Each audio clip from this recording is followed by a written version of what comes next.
नमस्कार दोस्तों, आप सभी का स्वागत है अपने ही चैनल जीके माध्यिका पर। दोस्तों, आज के इस वीडियो में भारतीय संविधान से टॉप 50 क्वेश्चन देखेंगे। दोस्तों, सभी क्वेश्चन सिलेक्टेड एवं इम्पोर्टेंट लाया हूं। अगर आप किसी भी कॉम्पिटिटिव एग्जाम की तैयारी करते हो तो ये वीडियो आपके लिए काफ़ी महत्वपूर्ण रहेगा। तो चलिए दोस्तों, शुरू करते हैं पहले सवाल से। दोस्तों, पहला सवाल है, भारतीय संविधान सभा की पहली बैठक कब हुई थी?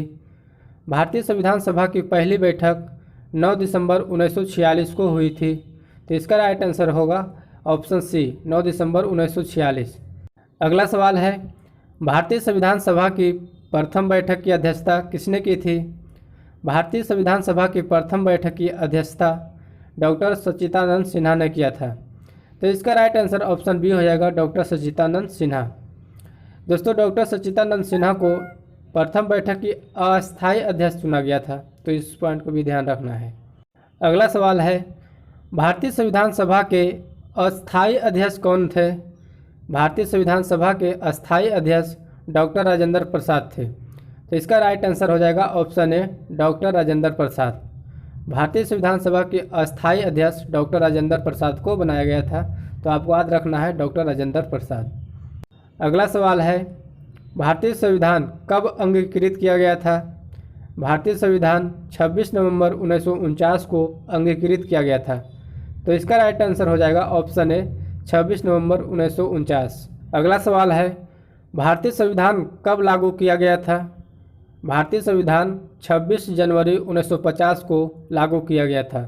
तो इसका राइट आंसर हो जाएगा ऑप्शन सी, 26 जनवरी 1950। अगला सवाल है, भारतीय संविधान को 26 नवंबर 1949 को किसके द्वारा अपनाया गया था? इसका राइट आंसर ऑप्शन ए है, संविधान सभा द्वारा। भारतीय संविधान को 26 नवंबर 1949 को संविधान सभा द्वारा अपनाया गया था। अगला सवाल है, भारतीय संविधान सभा की प्रारूप समिति के अध्यक्ष कौन थे? भारतीय संविधान सभा की प्रारूप समिति के अध्यक्ष डॉक्टर भीमराव अंबेडकर थे। तो इसका राइट आंसर ऑप्शन सी याद रखना है, डॉक्टर बी आर अम्बेडकर। अगला सवाल देखते हैं, भारतीय संविधान के निर्माण के समय संवैधानिक सलाहकार कौन थे?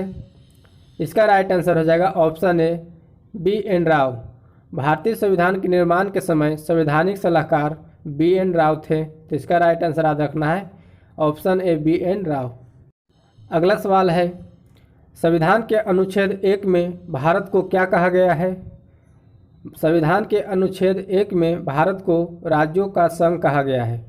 तो इसका राइट आंसर ऑप्शन बी हो जाएगा, राज्यों का संघ।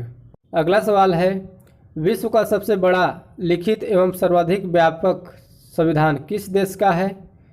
तो इसका राइट आंसर हो जाएगा ऑप्शन सी, भारत। विश्व का सबसे बड़ा लिखित एवं सर्वाधिक व्यापक संविधान भारत देश का है। तो इसका राइट आंसर याद रखना है ऑप्शन सी, भारत। अगला सवाल है, लिखित संविधान की अवधारणा सबसे पहले किस देश की देन है? इसका राइट आंसर ऑप्शन बी हो जाएगा, फ्रांस। लिखित संविधान की अवधारणा सबसे पहले फ्रांस देश की देन है। अगला सवाल है, भारत का संविधान कैसा है? तो दोस्तों, भारत का संविधान अंशतः कठोर और अंशतः लचीला है। तो इसका राइट आंसर ऑप्शन डी हो जाएगा, अंशतः कठोर और अंशतः लचीला। यानी भारत का संविधान है अंशतः कठोर और अंशतः लचीला। अगला सवाल है, भारत की संविधान सभा ने राष्ट्रीय ध्वज को सर्वप्रथम कब स्वीकार किया? भारत के संविधान सभा ने राष्ट्रीय ध्वज को सर्वप्रथम 22 जुलाई 1947 को स्वीकार किया। तो इसका राइट आंसर हो जाएगा ऑप्शन ए, 22 जुलाई 1947। अगला सवाल है, स्वतंत्र भारत के प्रथम कानून मंत्री कौन थे? स्वतंत्र भारत के प्रथम कानून मंत्री डॉक्टर भीमराव अंबेडकर थे। तो इसका राइट आंसर हो जाएगा option C, doctor B R Ambedkar. अगला सवाल है, गीत जन गण मन को भारत के राष्ट्रगान के रूप में किस वर्ष स्वीकृत किया गया था? इसका राइट आंसर हो जाएगा ऑप्शन सी, 24 जनवरी 1950 को। गीत जन गण मन को भारत के राष्ट्रगान के रूप में 24 जनवरी 1950 को स्वीकृत किया गया था। दोस्तों, अगला सवाल है, भारत के प्रधानमंत्री की नियुक्ति कौन करता है? भारत के प्रधानमंत्री की नियुक्ति राष्ट्रपति करता है। तो इसका राइट आंसर ऑप्शन ए हो जाएगा, राष्ट्रपति। अगला सवाल है, भारत शासन द्वारा राजकीय चिन्ह कब से अंगीकृत किया गया था? इसका राइट आंसर हो जाएगा ऑप्शन डी 26 जनवरी 1950 को। भारत शासन द्वारा राजकीय चिन्ह 26 जनवरी 1950 को अंगीकृत किया गया था।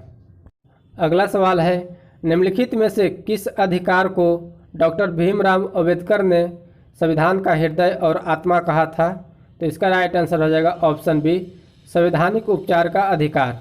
संवैधानिक उपचार का अधिकार को भीमराव अंबेडकर ने संविधान की हृदय और आत्मा कहा था। अगला सवाल है, निम्न में कौन सा मौलिक अधिकार नहीं है? इसका राइट आंसर हो जाएगा ऑप्शन ए संपत्ति का अधिकार। संपत्ति का अधिकार मौलिक अधिकार नहीं है। अगला सवाल है, कौन सा संविधान संशोधन अधिनियम को मिनी संविधान कहा जाता है? इसका राइट आंसर हो जाएगा ऑप्शन बी 42वां संविधान संशोधन 1976। 42वां संविधान संशोधन 1976 को अधिनियम को मिनी संविधान कहा गया है। अगला सवाल है, किस संविधान संशोधन के अंतर्गत मौलिक कर्तव्यों को शामिल किया गया है? इसका राइट आंसर ऑप्शन बी हो जाएगा 42वां संविधान संशोधन 1976 को। 42वां संविधान संशोधन 1976 के अंतर्गत मौलिक कर्तव्यों को शामिल किया गया है। अगला सवाल है, निम्न संविधान संशोधन में से किस एक के द्वारा पहली बार संविधान में दल बदल विरोधी प्रावधान किया गया है? इसका राइट आंसर ऑप्शन ए हो जाएगा 92वां संविधान संशोधन 1985। यानी 92वां संविधान संशोधन 1985 में दल बदल विरोधी प्रावधान किया गया है। अगला सवाल है, किस संविधान संशोधन के अंतर्गत मतदाताओं की उम्र 21 से घटाकर 18 वर्ष की गई है? इसका राइट आंसर ऑप्शन सी हो जाएगा 61वां संविधान संशोधन 1988। 61वां संविधान संशोधन 1988 के अंतर्गत मतदाताओं की उम्र 21 से घटाकर 18 वर्ष की गई है। अगला सवाल है, किस संविधान संशोधन के द्वारा दिल्ली को राष्ट्रीय राजधानी क्षेत्र का दर्जा दिया गया है? इसका राइट आंसर ऑप्शन डी हो जाएगा 69वां संविधान संशोधन 1991। 69वां संविधान संशोधन 1991 के द्वारा दिल्ली को राष्ट्रीय राजधानी क्षेत्र का दर्जा दिया गया है। अगला सवाल है, चतुर्थ स्तंभ यानी फोर्थ स्टेट शब्द का प्रयोग निम्न में से किसे इंगित करने के लिए होता है? इसका राइट आंसर ऑप्शन डी हो जाएगा प्रेस तथा समाचार पत्र। चतुर्थ स्तंभ शब्द का प्रयोग प्रेस तथा समाचार पत्र को इंगित करने के लिए होता है। अगला सवाल है, भारतीय संविधान के किस अनुच्छेद में राज्य को ग्राम पंचायत के संगठन का निर्देश दिया गया है? इसका राइट आंसर ऑप्शन बी हो जाएगा अनुच्छेद 40। भारतीय संविधान के अनुच्छेद 40 में राज्य को ग्राम पंचायत के संगठन का निर्देश दिया गया है। अगला सवाल है, भारतीय संविधान के किस अनुच्छेद में अस्पृश्यता उन्मूलन से संबंधित है? तो इसका राइट आंसर याद रखना है ऑप्शन डी अनुच्छेद 17। भारतीय संविधान के अनुच्छेद 17 में अस्पृश्यता उन्मूलन से संबंधित है। अगला सवाल है, भारतीय संविधान के किस अनुच्छेद में प्रेस की स्वतंत्रता से संबंधित है? इसका राइट आंसर ऑप्शन बी याद रखना है अनुच्छेद 19। भारतीय संविधान के अनुच्छेद 19 में प्रेस की स्वतंत्रता से संबंधित है। अगला सवाल है, पंचायती राज की त्रिस्तरीय समिति का गठन किसके द्वारा किया गया था? इसका राइट आंसर ऑप्शन ए याद रखना है बलवंत राय मेहता समिति। पंचायती राज की त्रिस्तरीय समिति का गठन बलवंत राय मेहता समिति द्वारा किया गया था। अगला सवाल है, भारत के राष्ट्रपति के निर्वाचन के लिए न्यूनतम उम्र कितना निर्धारित किया गया है? इसका राइट आंसर ऑप्शन डी हो जाएगा 35 वर्ष। भारत के राष्ट्रपति के निर्वाचन के लिए न्यूनतम उम्र 35 वर्ष निर्धारित किया गया है। और दोस्तों, उपराष्ट्रपति और राज्यपाल का भी 35 वर्ष का उम्र निर्धारित किया गया है। अगला सवाल है, राज्यसभा के सदस्य का कार्यकाल कितना वर्ष का होता है? इसका राइट आंसर हो जाएगा ऑप्शन सी 6 वर्ष। राज्यसभा के सदस्य का कार्यकाल 6 वर्ष का होता है। अगला सवाल है, लोकसभा के अधिकतम कार्यकाल कितना वर्ष का होता है? इसका राइट आंसर ऑप्शन बी हो जाएगा 5 वर्ष।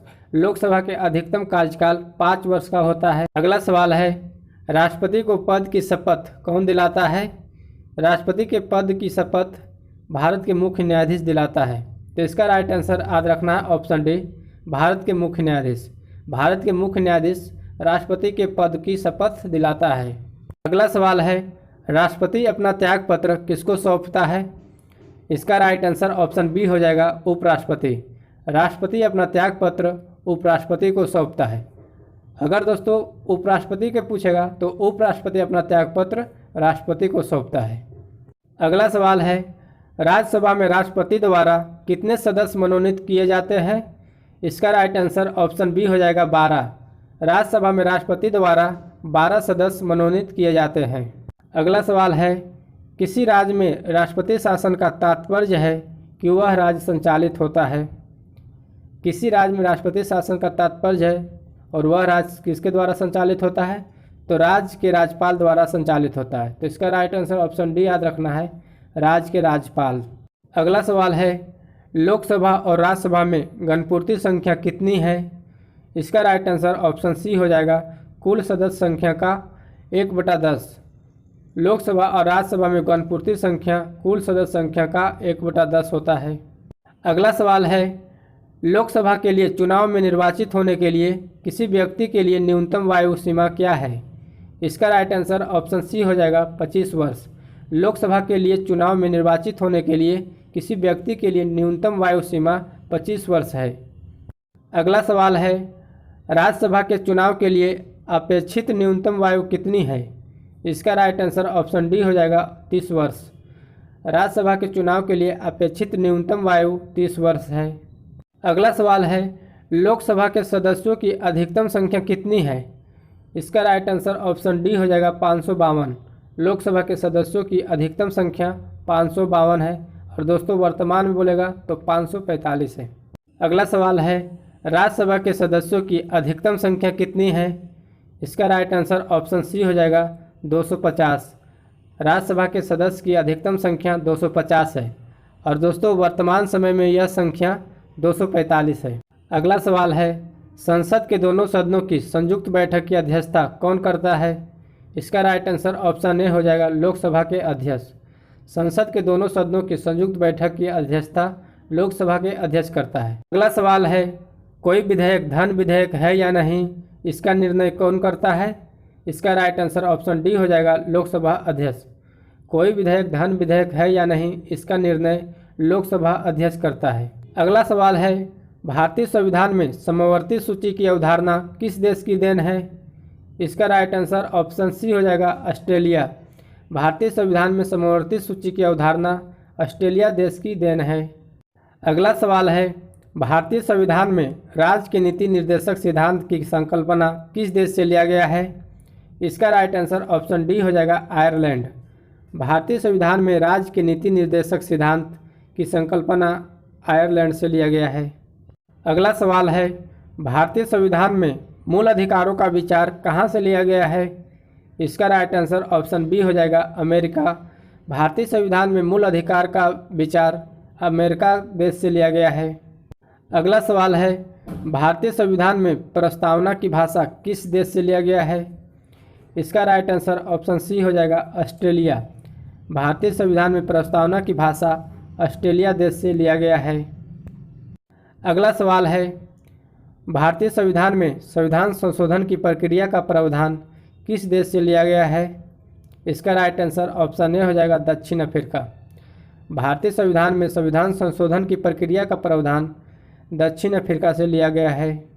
अगला सवाल है, भारतीय संविधान में नागरिकता से संबंधित प्रावधान किस भाग में है? इसका राइट आंसर ऑप्शन बी हो जाएगा, भाग 2 में। भारतीय संविधान में नागरिकता से संबंधित प्रावधान भाग 2 में है। अगला सवाल है, संविधान संशोधन से संबंधित प्रावधान संविधान के किस भाग में है? इसका राइट आंसर ऑप्शन डी हो जाएगा, भाग 20 में। संविधान संशोधन से संबंधित प्रावधान संविधान के भाग 20 में है। तो दोस्तों आज की वीडियो यहीं तक रहने देते हैं, फिर मिलेंगे अगले वीडियो में नए टॉपिक के साथ। अगर चैनल को सब्सक्राइब नहीं किया तो सब्सक्राइब करके बेल आइकन दबा दीजिए। जय हिंद, जय भारत।